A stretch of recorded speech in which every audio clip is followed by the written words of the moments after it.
Hello all, welcome to Jayanth's Academy.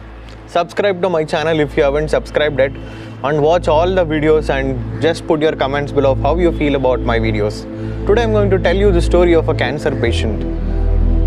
I heard about this cancer patient who is going to die in another 3 months, and she was crying saying that she'll die in 3 months. The one suggestion the doctor gave her is, you only have 3 months left. Why don't you live your life like the best 3 months that you can get?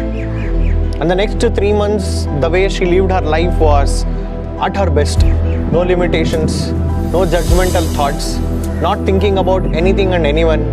And the 3 months, she could achieve so much that she couldn't achieve in the past 35 years of her life.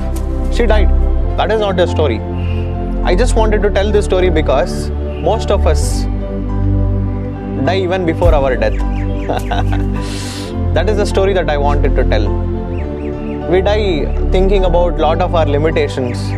We die thinking about some other depressional thoughts that we have. We die because of our own inferiority complexes. We die because a lot of people will put you into fear. Do you have the fearlessness? Do you have the guts? Do you have the confidence? If not, go and develop it. The moral of the story is, don't die before you die.